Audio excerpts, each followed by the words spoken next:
Admiral Scott Harmon stared at the screen in front of him, his hands gripping the edge of the console so tightly his knuckles turned white. The footage played again. A human battleship, much smaller than any Imperial vessel, somehow dodging the concentrated fire of 3 Zexian destroyers before disappearing in a flash of light that shouldn't have been possible. "Play it again," he ordered, his voice barely above a whisper. The junior officer beside him nodded nervously and reset the recording. The same scene unfolded. The human ship, identified as the Defiance, performed a series of maneuvers that the Imperial tactical computers had deemed physically impossible. The laws of physics, as understood by the Galactic Empire, simply didn't allow for such tight turns at that speed, especially under heavy fire.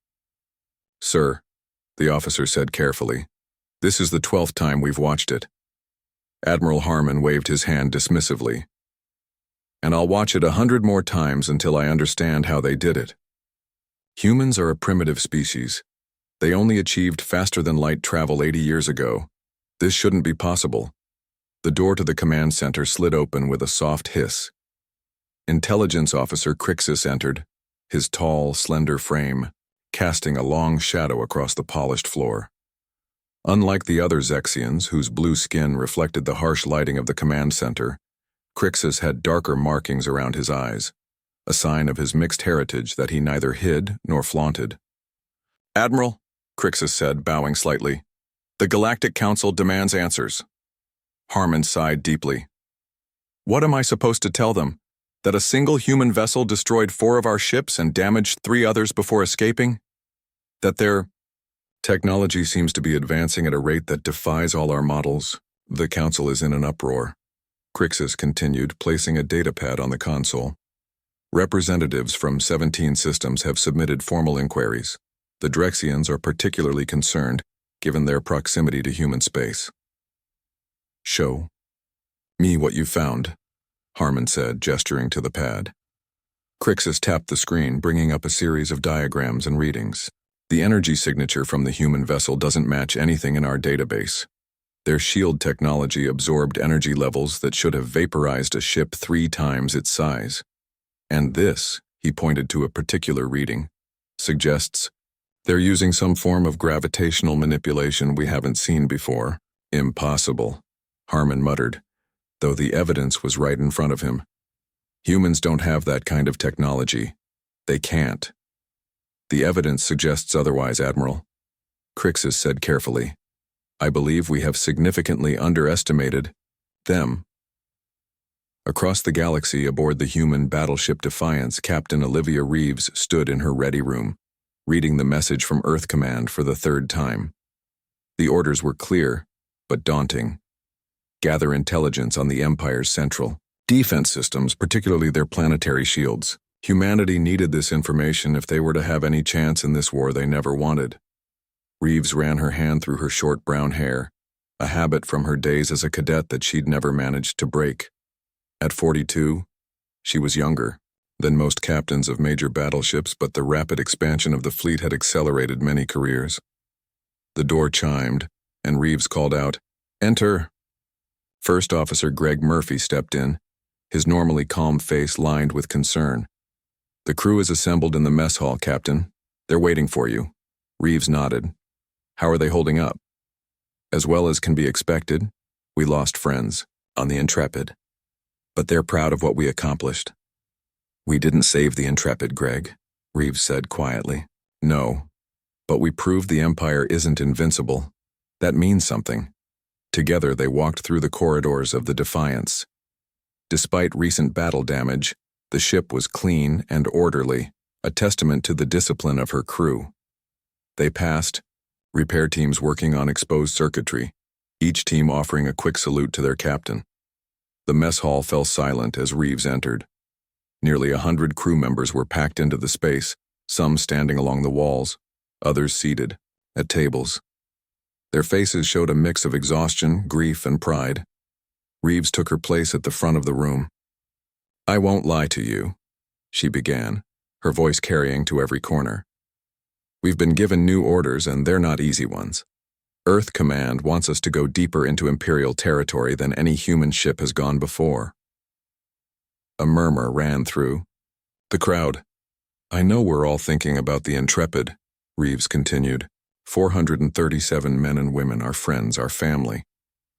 She paused, letting the weight of those numbers sink in. They gave their lives to prove something vital. That humans can fight back against an empire that thought we would be an easy conquest. Engineer Layla Martinez spoke up from her seat near the front. Captain, the modifications to the shield generators worked better than expected, but they won't hold up against another concentrated attack like that last one. We need time for repairs. We'll take it, Chief, Reeves assured her. We're heading to the asteroid base in the Orion sector. We'll have 3 days for repairs before we move out again. Navigation Officer Ryan Cooper raised his hand. What exactly are we looking for, Captain? Information that could save Earth, Reeves said simply. The Empire is building something big, something they think will end this war once and for all. We need to find out what it is. The mess hall remained silent for a moment before Security Officer Daniel Wright stood up. He was tall with broad shoulders, his dark skin contrasting with the silver scar that ran from his left temple to his jaw, a souvenir from the first Imperial attack on a human colony. With all due respect, Captain, Wright said, his deep voice resonating in the quiet room, we're one ship. The Empire has thousands. Reeves smiled. Yes, they do, but they think like an empire, rigid, predictable, certain of their superiority. We think like humans, adaptable, creative, and a whole lot more stubborn than they expected. A laugh rippled through the crowd, breaking the tension. The Defiance isn't just a ship, Reeves continued, her voice growing stronger. It's a statement. Every time we survive what they throw at us, every time we accomplish what they deem impossible, we shake the very foundation of their empire. They believe in their inevitability. We'll make them question it. The crew began to nod, some even smiling despite their recent losses. 3 days for repairs, Reeves said finally. Then we show them again why humans should never be underestimated. As the crew dispersed to their duties, Officer Crixus was presenting his findings to the Imperial High Command, light years away. His conclusion was met with disbelief and dismissal. Impossible, the Grand Admiral said. There's no way that's a human battleship. They must have stolen the technology or discovered an ancient weapon. Humans simply aren't capable of such advancements. Crixus bowed respectfully but stood by his analysis. The evidence suggests otherwise, Grand Admiral. I believe we are witnessing something unprecedented, the rapid evolution of a species under the pressure of war. Absurd, another commander scoffed. One lucky human ship doesn't change the outcome of this war. But as the Imperial leaders continued their debate, Admiral Harmon watched the footage one more time, a growing sense of unease settling in his stomach. Something fundamental was changing in this conflict, and he feared the mighty Galactic Empire had made a grave miscalculation about their supposedly primitive opponents. The hidden asteroid base in the Orion sector was little more than a hollowed-out rock. Its exterior deliberately left rough and natural to avoid detection by Imperial scanners. As the Defiance approached, navigation lights blinked in a specific pattern from what appeared to be just another crater on the asteroid's surface. They've cleared us for docking, Ryan Cooper said from his position at navigation. Bay 2 is available. Captain Reeves nodded. Take us in, nice and easy. The Defiance slipped into the hidden entrance, which sealed behind them as soon as they were inside. The docking bay was cramped but efficient, with repair equipment and supply crates stacked against the walls. A small team of technicians in Earth Fleet uniforms waited for them on the landing platform. 3 days, Reeves reminded her crew as they powered down the ship's systems. Make every hour count. Engineer Layla Martinez didn't waste a second. As soon as the ship was secure, she led her engineering team to begin the urgent repairs. The Defiance's outer hull showed scorch marks and impact craters from the recent battle, but the real damage was to the shield generators and power distribution systems. Martinez examined the main shield generator with a frown on her face. The unit was still functional but badly strained. Imperial weapons had pushed it far beyond its designed limits.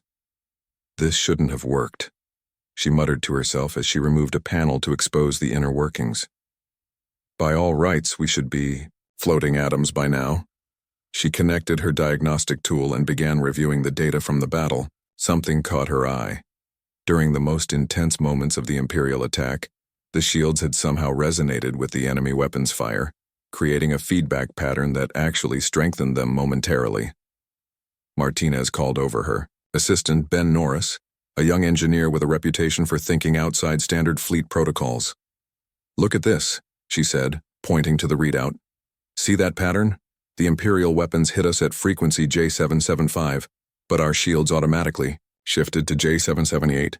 Norris studied the data. "That's a harmonic. The shields were singing back at their weapons." Martinez nodded excitedly. "Exactly. It was accidental, but what if we could do it deliberately? We could absorb some of their energy and use it to reinforce our own defenses." "That's not in any engineering manual I've ever read," Norris said with a growing smile. "Good thing we're not just following manuals anymore," Martinez replied. "Get the team together. We've got work to do." While the engineers worked on the shields, Lieutenant Alan Parker sat alone in the communications center, his eyes red from lack of sleep. For 12 hours straight, he had been monitoring Imperial communications using a new decryption algorithm developed by Earth intelligence. Most of the chatter was routine: patrol schedules, supply requests, status reports. But then something unusual came through. A heavily encrypted transmission that took Parker's system nearly an hour to decode. When the message finally appeared on his screen, Parker sat up straight, suddenly wide awake. He read it twice to be sure, then reached for the comm unit. "Captain Reeves," he said urgently, "I need you in communications immediately."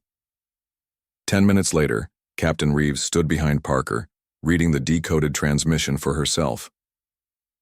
The message detailed the location and security protocols for a new Imperial weapons facility in the Proxima system, less than 2 days' journey from their current position. "According to this," Parker explained, "they're developing something called Project Sunforge. I don't fully understand the technical details, but it seems to be some kind of energy weapon designed specifically to penetrate Earth fleet shields." Reeves studied the star chart on the adjacent screen. "Proxima system. That's dangerously close to the primary supply route back to Earth." "There's more," Parker said, scrolling down. "The facility is scheduled to complete its first prototype in less than a month. If they succeed, the war could be over before it's really begun," Reeves said quietly. She tapped her comm badge. "Senior officers to the conference room in 30 minutes and get me a secure channel to Earth Command." The conference room was small and utilitarian, with just enough space for the Defiance's senior staff to gather around the central table. Reeves laid out what they had learned and what Earth Command had ordered in response. "We're to investigate this weapons facility and, if the intelligence proves accurate, destroy it before they can complete the prototype," she explained. First Officer Greg Murphy frowned. "With all due respect, Captain, we're a scout ship with some offensive capabilities, not a heavy cruiser. Taking on a defended Imperial facility is beyond our mission parameters." "I understand your concern, Greg, but we're the only Earth ship within range," Reeves replied. "If we wait for reinforcements, it could be too late." Security Officer Daniel Wright spoke up next.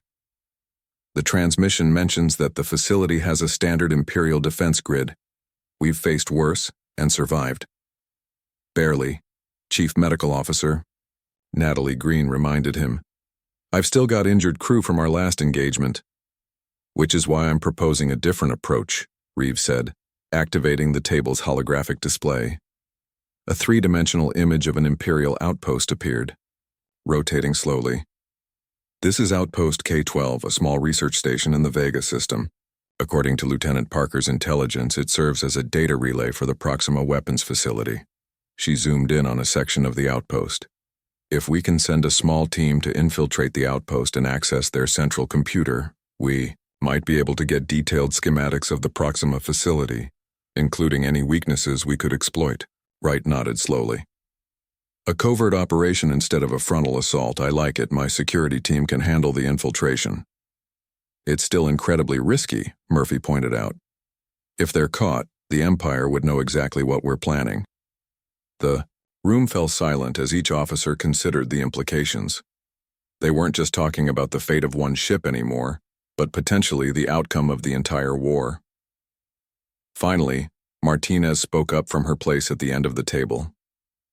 The shield modifications my team is working on should be ready before we leave. They won't make us invincible, but they'll give us a better chance if things go wrong. Reeves looked around at her crew, seeing the mix of determination and concern on their faces. These weren't seasoned veterans of countless campaigns. Most had been civilians less than 2 years ago, before the Empire arrived in Earth's sector of space. Yet here they were, preparing to take on an enemy with vastly superior numbers and technology. "I won't order anyone to volunteer for the infiltration team," Reeves said finally. "This goes beyond normal duty." "I'll go," Wright said without hesitation. "And I know at least 4 others on my team who will volunteer." Reeves nodded, a mixture of pride and worry in her expression. "We leave in 36 hours. That gives us time to complete critical repairs and prepare for the mission." She stood up, signaling the end of the meeting. "Lieutenant Parker, work with Officer Wright to compile everything we know about Outpost K-12's security systems. Dr. Green, make sure the infiltration team has emergency medical implants. Everyone else, continue repairs and preparations." As the officers filed out, Murphy remained behind. "Olivia," he said quietly, using her first name now that they were alone. "If this goes wrong—" "I know," she replied. "But what choice do we have? We either take this chance, or we wait for the Empire to complete a weapon that could end any hope of resistance." Outside the asteroid base, an Imperial patrol ship passed within 50,000 kilometers, its sensors sweeping the area. Inside the hollowed rock, everyone held their breath until the danger passed. They had 36 hours to prepare for a mission that would take them deeper behind enemy lines than any human ship had gone before. The Defiance emerged from FTL travel with a burst of blue light, directly in the middle of an Imperial patrol squadron. 5 Zexian vessels arranged in standard search formation suddenly found themselves surrounding the human battleship that had appeared out of nowhere. On the bridge of the Defiance, Captain Reeves remained calm as alarms blared around her. "All ships identified," Ryan Cooper called out from navigation. 2 destroyers, 3 light cruisers, they're powering weapons." "Shields up," Reeves ordered. "Execute the Terran Gambit. Now." First Officer Murphy looked at her with wide eyes. "The Terran Gambit? That's only been tested in simulations, never in actual combat. Today it gets a field test," Reeves replied, her voice steady despite the risk they were taking. The Defiance suddenly accelerated at an impossible angle, its engines flaring brightly as it performed a maneuver that Imperial tactical computers had deemed physically impossible. The ship seemed to slide sideways in space, evading the first volley of Imperial weapons fire while maintaining its forward momentum. On the lead Imperial destroyer, the Zexian commander stared at his tactical display in confusion. "What are they doing?" he demanded. "That trajectory defies basic physics." His tactical officer frantically adjusted the targeting systems. "They're using some kind of gravitational manipulation we've never seen before. Our targeting computers can't predict their movement pattern." The Defiance continued its impossible dance through space, spiraling around the Imperial ships in a pattern that seemed random, but was actually precisely calculated. Layla Martinez's modified shields glowed with a strange iridescent light as they absorbed energy from the occasional hit that managed to connect. "Shields holding at 92%, reported the tactical officer. "Martinez's modifications are working. Target the lead destroyer's propulsion system," Reeves ordered. "Fire when ready." The Defiance's main weapons fired, the energy beams precisely hitting the destroyer's engine section. The Imperial ship's shields flared and failed, and its engines went dark. "One down," Murphy said, "but the others are adjusting their tactics." The remaining Imperial ships began to coordinate their fire, trying to create a net of energy beams that the Defiance couldn't evade. But the human ship continued to move in ways that the Imperial tactical systems couldn't predict. "They're falling for it," Reeves said with grim satisfaction. "Keep them distracted. Security team, you're clear to launch." In the shuttle bay, Daniel, Wright and his 4-person team boarded a small craft designed to appear as an Imperial maintenance vessel on scanners. As the battle raged outside, the shuttle slipped away from the Defiance, its departure hidden by the larger ship's energy. Signatures. "We're clear," Wright reported through his comlink. "Proceeding to Outpost K-12. "Good luck," Reeves replied. "We'll keep them busy here." The shuttle disappeared into FTL, leaving the Defiance to continue its deadly dance with the Imperial. Squadron Wright's team arrived at Outpost K-12 20 minutes later, approaching from the station's blind spot. The outpost was small by Imperial standards, a research facility attached to a communications array. Their falsified Imperial ID codes, created by Lieutenant Parker, got them clearance to dock in a maintenance bay. "Remember," Wright told his team as they prepared to leave the shuttle, "we're Imperial tech specialists responding to a reported data transmission issue. Act bored, act annoyed at being called out here. But stay alert." They wore Imperial maintenance uniforms over light armor, with small weapons hidden under their equipment belts. If all went well, they wouldn't need to use them. The team moved through the outpost corridors with practiced confidence, nodding to the occasional Imperial officer who passed by. Their forged identification passed 3 separate checkpoints before they reached the central data hub. "Begin the upload," Wright ordered once they were alone in the hub. One of his team, a former hacker named Lisa Vega, connected a small device to the main terminal. "This will take about 10 minutes, she whispered, "assuming their security is what we expected." Wright positioned his team to watch both entrances while Vega worked. The minutes ticked by slowly, each sound in the corridor outside making them tense. "I'm in," Vega finally said. "Downloading the Proxima facility schematics now." She frowned suddenly. "Wait, there's something else here. Something big." "We don't have time for sightseeing," Wright warned. "Stick to the mission parameters." "No, you need to see this," Vega insisted, gesturing to her screen. "They're not just building weapons at Proxima. They're holding human prisoners there, running experiments on them." Wright looked at the files Vega had found. The images made his blood run cold. Captured humans in various stages of dissection, Imperial scientists taking notes as they studied human physiology. "Download everything," he ordered, his voice tight with controlled rage. "Every file, every image, every report. That will take longer," Vega warned. "Then we'll have to buy more time," Wright replied. He tapped his concealed comm unit. "Captain, we've found something. Request permission to extend the mission timeline." Back on the Defiance, Reeves was dealing with problems of her own. The Imperial ships had finally started to adapt to their unconventional maneuvers, and the shields were beginning to weaken under concentrated fire. "Wright's team needs more time," she told Murphy after receiving the transmission. "And we need a new distraction." She turned to Communications Officer Kate Bishop. "Open a channel to the Imperial commander." "Channel open," Bishop replied a moment later. "Imperial vessels, this is Captain Olivia Reeves of the Earth Fleet ship Defiance," she announced. "We wish to discuss terms of surrender." Murphy gave her a confused look, but Reeves silenced him with a quick gesture. The Imperial commander's face appeared on the main screen, his blue skin flushed darker with excitement. "This is Commander Velik. Your surrender is accepted. Power down your weapons and prepare to be boarded."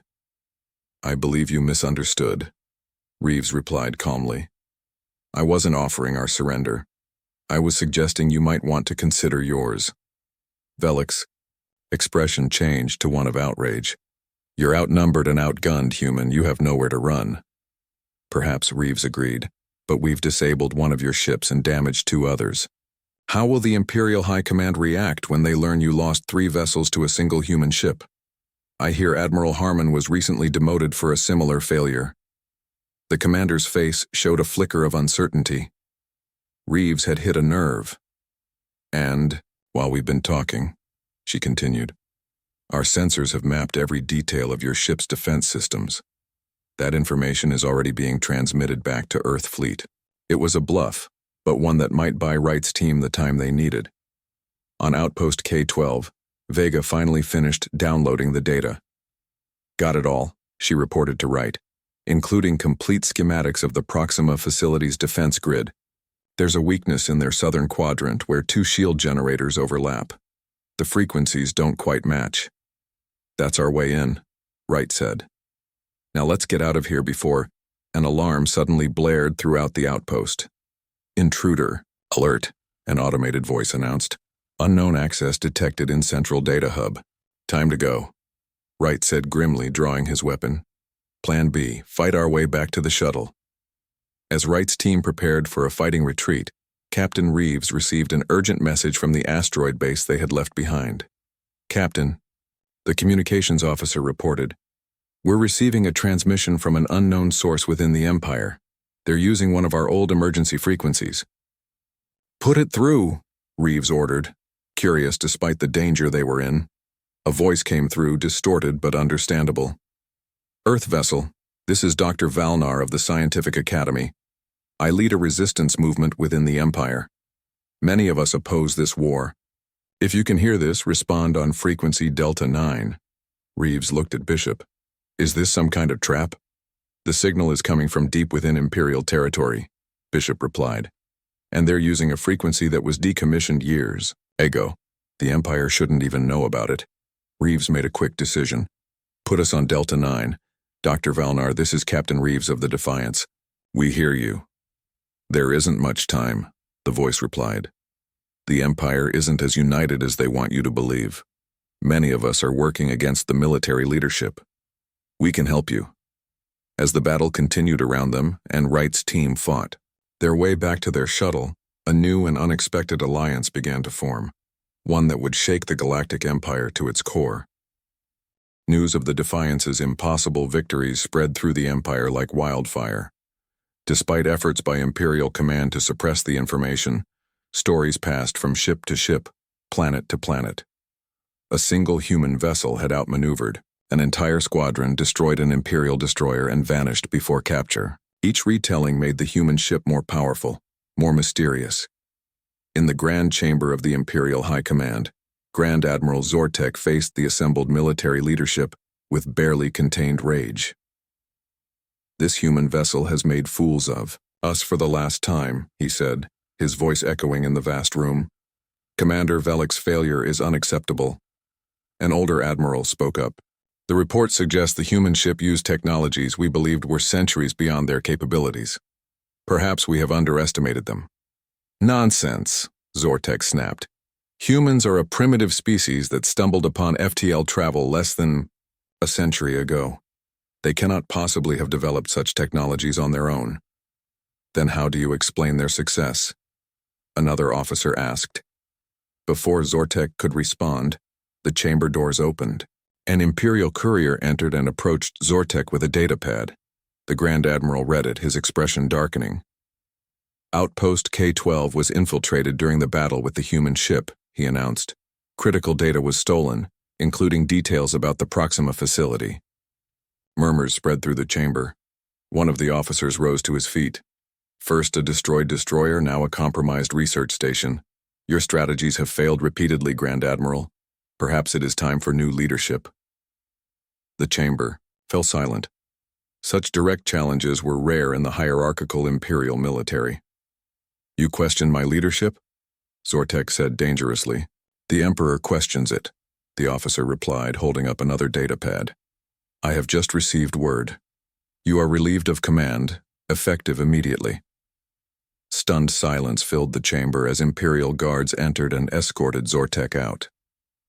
The Empire, which had existed unchanged for millennia, was beginning to crack under the pressure of an enemy they couldn't understand. Meanwhile, the Defiance had reached a hidden rendezvous point in the Antares Nebula. The radiation and dust within the nebula masked their presence from Imperial scanners. Wright's team had escaped Outpost K-12 with the critical data, but not without casualties. One team member had been killed covering their retreat, and Wright himself had sustained a serious plasma burn to his left shoulder. In the ship's medical bay, Dr. Green finished treating Wright's injury. You're lucky, she told him. Another inch to the right and we'd be having a very different conversation. Wright nodded grimly. Jenkins wasn't so lucky. I know, Green said softly, but the data you recovered could save countless lives. In the ship's analysis center, Captain Reeves, First Officer Murphy, and Engineer Martinez studied the stolen Imperial files alongside Lisa Vega. "These experiments are barbaric," Murphy said, his face pale as he looked through the images of human test subjects. "They're trying to understand our biology," Vega explained. "According to these notes, they're particularly interested in our neurological structure. Something about our brains puzzles them. Our adaptability," Reeves suggested. "The Empire has been stable for thousands of years. Their society barely changes.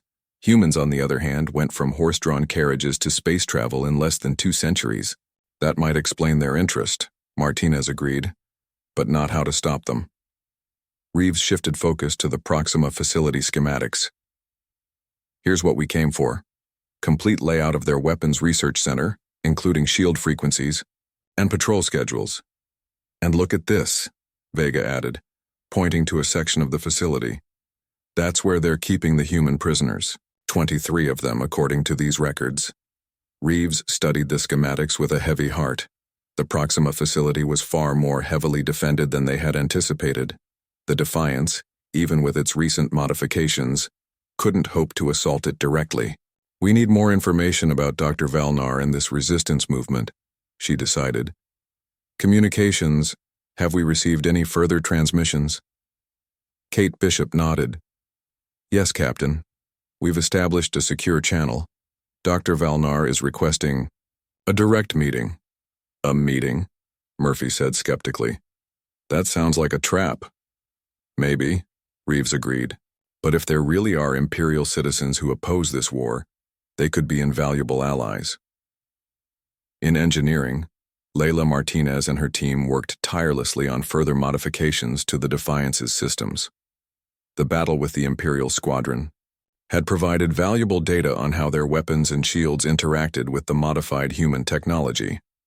"If we recalibrate the shield harmonics to match these frequencies," Martinez explained to her assistant Ben Norris, "we might be able to mask our energy signature completely."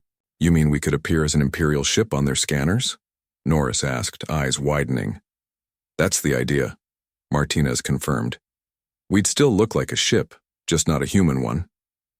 "Has anyone ever tried this before?" Martinez smiled. "Not that I know of. But that's what makes it fun." In his private quarters, Ryan Cooper was analyzing the navigation data from their recent battles. The Defiance's FTL jump directly into the middle of the Imperial squadron had been precisely calculated, but it had pushed the ship's systems to their limits. "If we could refine the calculations," he muttered to himself, "reduce the margin of error by just 0.03%. His console beeped with an incoming message.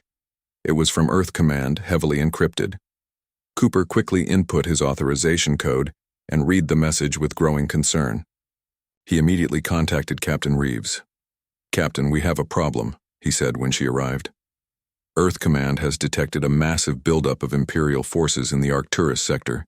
Intelligence suggests they're preparing for a direct assault on Earth." Reeves read the message for herself. "How much time do we have?" 2 weeks, maybe less," Cooper replied. "The fleet they're assembling is unlike anything we've seen before. Hundreds of ships, including at least 5 dreadnoughts." Reeves felt the weight of this news settle on her shoulders. Their original mission to gather intelligence had now become much more urgent. Earth needed to know about the Proxima weapon and the weakness Vega had discovered in Imperial shield technology. "We have 2 options," she told her senior staff when they gathered in the conference room. "Return to Earth immediately with what we know, or continue our mission to meet with Dr. Valnar and potentially gain even more valuable intelligence." "Earth needs this information now," Murphy argued. "If that fleet launches before they're prepared." "But the Resistance might have critical details about the attack," Bishop countered. "Details that could make the difference between victory and defeat." "What about the prisoners at the Proxima facility?" Wright asked. His injury still pained him, but he stood straight, his face determined. "We can't just abandon them. One ship can't rescue 23 prisoners from a heavily fortified Imperial facility," Murphy pointed out. "No," Reeves agreed. "But a ship, with help from inside the Empire, might have a chance." The decision weighed heavily on Reeves. return to Earth with crucial but incomplete information, or risk everything on a potentially treasonous Imperial scientist who claimed to lead a resistance movement. The lives of her crew, the prisoners at Proxima, and potentially all of humanity hung in the balance. Outside the ship, the colorful gases of the Antares Nebula swirled and shifted, hiding the Defiance from Imperial sensors.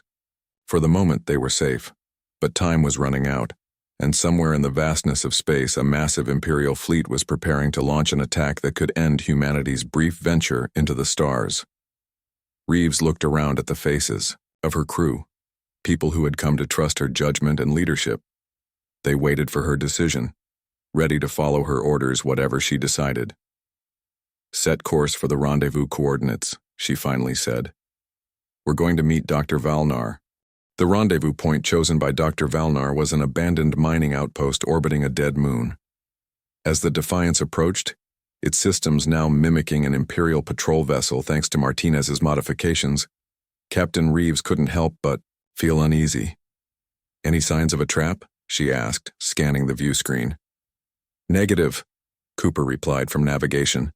"No other ships in the area, but there is a small structure on the moon's surface emitting a faint power signature." "That must be the meeting point," Reeves decided. "Right, prepare a shuttle. You, Bishop, and I will make contact." Murphy frowned. "Captain, I strongly advise against you going personally. If this is a trap, Reeves interrupted, then someone else will have to complete our mission. You'll take command of the Defiance and return to Earth with everything we've learned so far." The shuttle journey to the surface was tense and silent. Wright, still recovering from his injury, kept his hand near his weapon. Bishop monitored communications for any sign of Imperial transmissions. Reeves mentally prepared for all possibilities, from genuine allies to an elaborate ambush. The structure was small and clearly ancient, built by a mining corporation that had abandoned the moon centuries ago when its resources were depleted. The team landed nearby and approached cautiously, scanners sweeping for any threats. "Life signs inside," Bishop reported. "Just one individual." "Stay alert," Reeves ordered as they entered through an airlock that had been recently repaired. The interior was dimly lit and sparse. In the center of the main room stood a Zexian, tall and slender, with the blue skin characteristic of their species. Unlike most Imperials they had encountered, this one wore simple civilian clothes rather than a uniform, and the skin around his eyes was darker, a rare genetic variation. "Captain Reeves," the Zexian said, bowing slightly. "I am Dr. Valnar. Thank you for trusting me enough to come." "Trust is a strong word," Reeves replied. "Let's say I'm willing to listen." Valnar gestured to a small table with chairs. "Please sit. We have much to discuss, and little time." As they sat, Valnar activated a small device that projected a hologram of what appeared to be an enormous space station under construction. "This is Project Eclipse," he explained. "The Empire's ultimate weapon against Earth. When completed, it will be capable of generating an energy wave that can disable all technology on a planetary scale." Reeves studied the hologram with growing concern. "How close is it to completion?"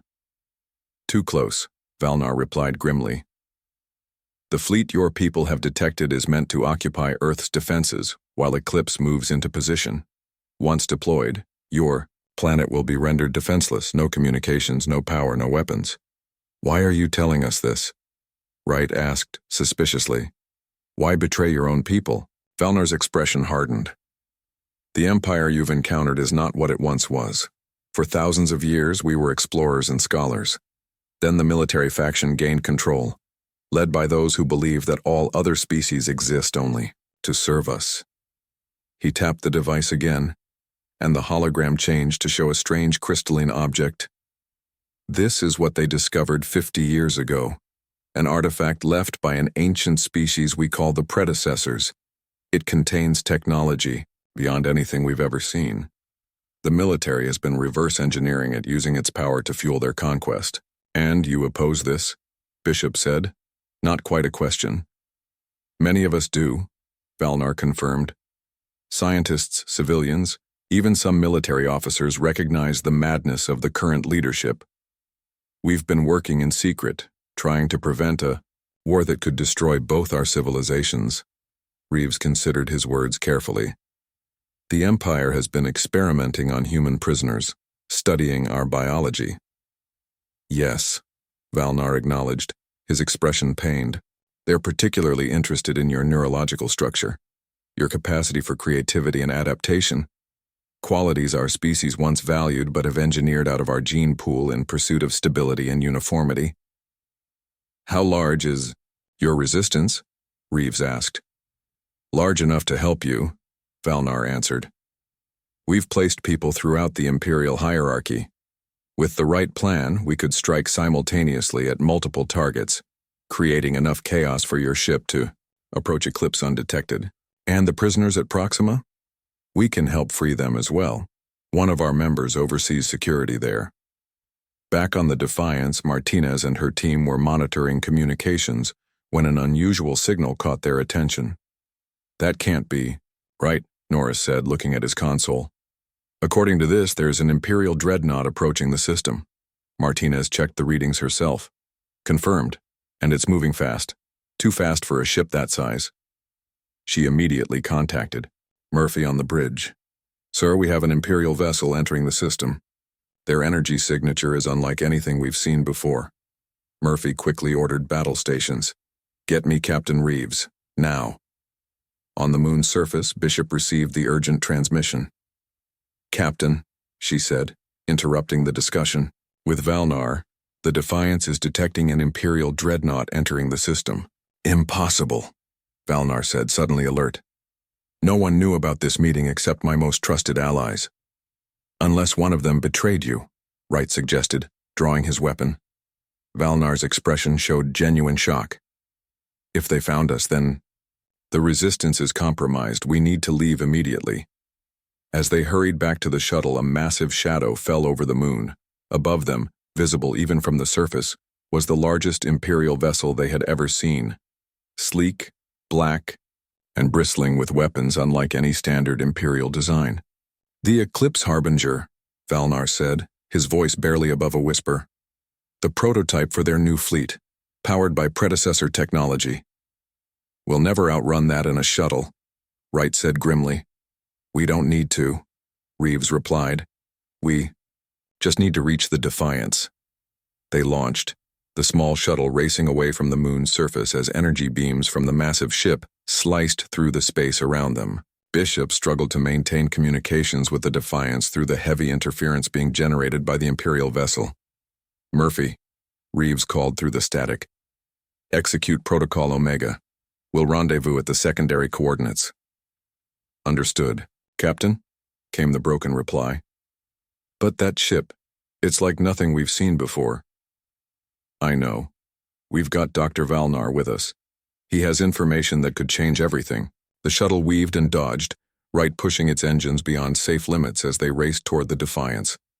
Behind them, the Imperial vessel launched fighters, small, nimble craft that quickly began to gain on them. We're not going to make it, Bishop said, watching the fighters close the gap. Suddenly, the Defiance appeared, dropping out of FTL directly between the shuttle and the pursuing fighters. Its modified shields glowed with that strange iridescent light as it absorbed the fighters' first volley. Get to the docking bay. Murphy's voice came through clearly now. We'll cover you. The Defiance fired its main weapons, not at the fighters, but at the space around them, creating a field of energy distortions that confused their targeting systems. It was another impossible maneuver, another example of human creativity that the Empire couldn't predict. As soon as the shuttle was safely aboard, the Defiance executed its own version of the Terran Gambit, spinning in a way that should have torn a ship of its size apart, then vanishing into FTL before the massive Imperial vessel could bring its main weapons to bear. In the ship's conference room, with the Defiance safely hidden in the shadow of a gas giant several systems away, Reeves looked at the assembled faces of her crew and their new ally. The situation has changed, she said simply.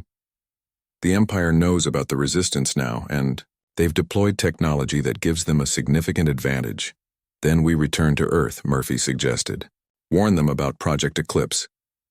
It would be too late, Valnar said. The Eclipse station is nearly operational. By the time your fleet could mobilize, Earth would already be vulnerable. So what do we do? Wright asked. Reeves looked at the UE data they had gathered, the stolen Imperial files, Valnar's information about Project Eclipse, the scans of the new dreadnought. Separately, they were just pieces. Together, they formed a plan. We strike directly at Project Eclipse, she said, firmly. Not with weapons, but with information. We broadcast everything we've learned to every system in the Empire simultaneously. The experiments on humans, the military coup, the corruption of their ancient principles, all of it. The truth as a weapon, Bishop said, nodding slowly. If enough Imperial citizens learn what their leaders have been doing, the resistance will have its opportunity, Valnar finished. But reaching the Eclipse station won't be easy. Nothing worth doing ever is, Reeves replied. She looked around at her crew. Humans who had been civilians just years ago, now prepared to risk everything against an empire that spanned galaxies. The Defiance was never meant to win this war on its own. We were meant to show that it could be won. As the meeting continued, plans were made and roles assigned. The Defiance would embark on its most dangerous mission yet, a mission that would take them to the very heart of the Empire, to face the most powerful weapon ever created, armed with nothing but truth and the unpredictable human spirit that had already shaken an empire to its core.